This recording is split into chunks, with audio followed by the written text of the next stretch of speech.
Heroic Saints, featuring Saint Athanasius. Alive cartoon!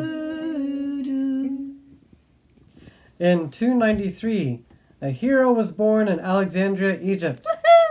A small, fiery man with a fiery beard, the Saint Athanasius. Don't try this at home, but as a young boy, Saint Athanasius had an interesting habit at the beach, baptizing other children. I baptize you in the name of the Father, and the Son, and the Holy Spirit. Amen. When the local bishop found out what he was doing, he started training him to be a priest. As a young deacon, Athanasius served in the Council of Nicaea, where the Pope and bishops met to define what the Church always believed, that Jesus is both fully God and fully man. The deacon Arius, a handsome, smooth-tongued villain, had spread false teaching before the council that Jesus was a superhuman created by God, but not God himself. It was a false idea called Arianism, and was rightfully squished at the Council of Nicaea. Later, in 336,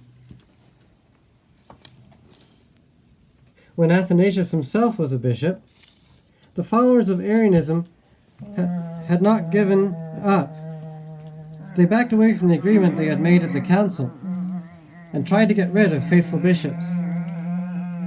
The Arians became so angry with Athanasius for defending the divinity of Jesus that they came up with truly wild charges against him before Emperor Constantine, including, "You killed the bishop Arsenius and cut off his hand used for magic rituals."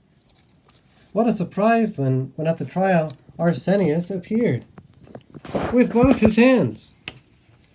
The emperor dropped all the charges, but the Arians invented more. Without another trial, Athanasius was sent into exile, which means he had to leave his country. The Arians took control of the church in Alexandria. And then, much of the church all over the Roman Empire, when the empire was united under Emperor Constantius, himself an Arian sympathizer.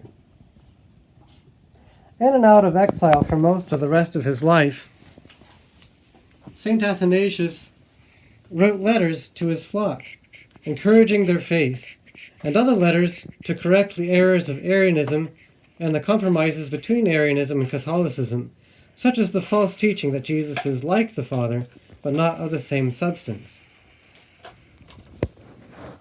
Once, when St. Athanasius was being hunted by his enemies all over the country, he tried to escape by boat, and was on the river floating downstream.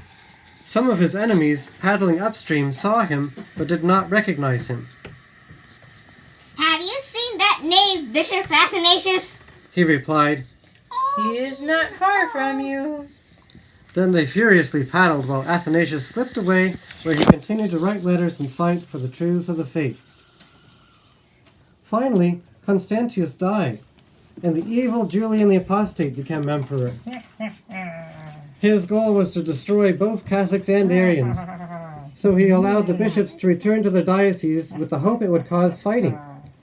When that did not work, Julian persecuted both the Catholics and the semi-Arians, so that many of the semi-Arians became Catholic again. St. Athanasius frustrated Julian the Apostate so much that soon he was sent into exile again, but said at the time, "This little storm cloud will soon pass." Shortly afterward, Julian was stabbed to death in battle by Saint Mercurius, who had already been killed for the faith.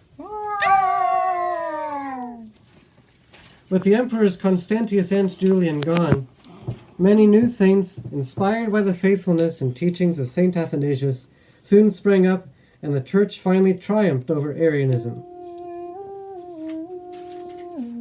We cherish his faithfulness, his courage, his letters, and his wit. Exile is no obstacle to the Holy Spirit.